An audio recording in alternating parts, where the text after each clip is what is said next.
حضور علیہ الصلوۃ والسلام روزانہ جنت کی دعا مانگتے تھے، اور قرآن پاک میں اللہ نے اس کا ذکر بھی کیا کہ اعدت للمتقین، ہم نے جنت بنائی ہی متقین کے لیے ہے۔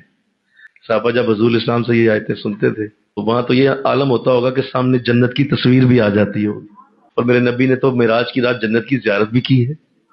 میرا نبی تو خود قرآن تھا، اور جب خود حضور بتاتے ہوں گے تو کیا عالم ہوتا ہو اور کیسا شوق ہوتا ہو۔ کیوں ان صحابہ کا یہ حال ہو گیا کہ ایک صحابی کو غزوہ بدر کے اندر یہاں تلوار لگتی ہے تو یہ کندھا ہے وہ اتر جاتا ہے، اتر کے ان کا ایک تسمہ، ماس کا ایک تسمہ لٹکتا رہتا ہے، لڑ رہے ہیں، لڑتے ہوئے خیال آتا ہے کہ کوئی چیز لڑنے میں رکاوٹ ہے، غور کرتے ہیں تو وہ بازو ٹکرا رہا ہے جسم کے ساتھ، درد کوئی نہیں، تکلیف کوئی نہیں، کوئی آہ نہیں، کوئی رونا نہیں، کوئی چیخ نہیں، اس لیے کہ جنت کا شوق ہی اتنا ڈال دیا گیا کہ یہ تو شے ہی کوئی نہیں، کچھ بھی نہیں ہے، یہ میں اللہ کی جنت میں جانا چاہتا ہوں، شہید ہونا چاہتا ہوں۔ کیا کیا پھر؟ وہ جو جب دیکھا کہ وہ لٹک رہا ہے، جسم کے ساتھ ٹکرا رہا ہے، اس کو اپنے پاؤں کے نیچے رکھا، ٹھوکر ماری زور سے، پڑے پھینک دیا، اور ایک ہاتھ سے تلوار لے کے پھر گھس گئے جنگ کے اندر۔ حضور اتنا شوق ڈال دیتے تھے کہ جنت سامنے ہو جاتی تھی، بولو نا۔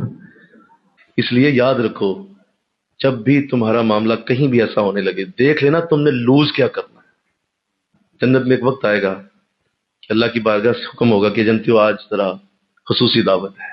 جنتی انتظار کریں گے، اس دن اسپیشل ڈریسنگ کی جائے گی، اللہ ایک بہت بڑے میدان میں جنتیوں کی کرسیاں لگائے گا، حضور کی بارگاہ سے لے کر آدم تک تمام نبی بیٹھے ہوئے ہیں، اور اسٹیج کے اوپر رونق لگی ہوئی ہے، نبیوں کے چہرے نظر آ رہے ہیں۔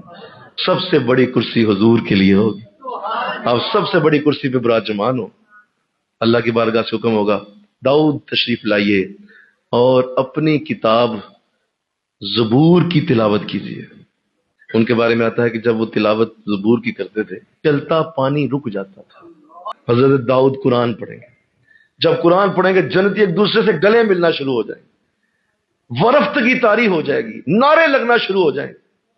جنتی کہیں گے مولا اب تو دل پھٹ جائے گا، ختم ہو گئی بات، اس سے آگے کچھ بھی نہیں رہا، ہمیں تو جنت بھول گئی، کچھ بھی نہیں یاد کہ ہم نے کتنے عرصے جنت کی نعمتیں کھائی ہیں، یہ مزہ سب سے زیادہ آیا قرآن کا۔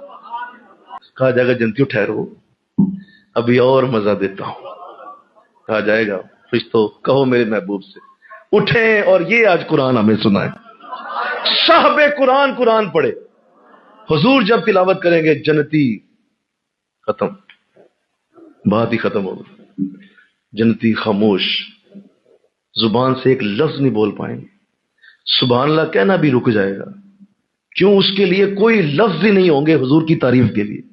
ایسی تلاوت ہوگی، اس قرآن کا ایسا نور ہوگا وہاں اس وقت کہ جنتی کہیں گے مولا بس اب تو زندگی یہیں گزر جائے، واپس جنت میں نہ بھیج، یہ پڑھتے رہیں اور ہم سنتے رہیں۔ فرمایا جائے گا بس اب رکو، روک دیا جائے گا، اور پھر فرمایا جائے گا اب تمہارے لیے وہ ہے جو اس کے لیے میں نے تمہیں پہلے لہن داؤدی میں زبور سنائی، پھر قرآن سنایا، اور اسی قرآن کو لہن محمدی میں تم نے سنا، اس لیے کہ تمہارے اندر اب وہ وسعت پیدا ہو چکی ہے جو اس کے لیے ضروری ہے۔ اللہ اپنے چہرے سے پردہ اٹھائے گا اور وہ چہرہ سب کے سامنے کھول دیا جائے گا، جنتی سامنے اپنے رب کی زیارت کریں گے، اور وہ وقت آنے والا ہے انشاءاللہ، اور پھر پردہ گرا دیا جائے گا، جنتی چیخیں گے مولا اگر اتنی جلدی، یہ تو بھی کچھ سیکنڈ، 70,000 سال مجھے دیکھتے رہے ہو، آنکھ بھی نہیں جھپکی تم لوگوں نے، 70,000 سال گزر چکے ہیں، بڑا ہو گیا۔ کہا ایک بار اور اللہ دوبارہ اٹھا دے۔ کاش کوئی سمجھے کہ ہم کیا لوز کر جائیں گے، کیا لوز ہو جائے گا۔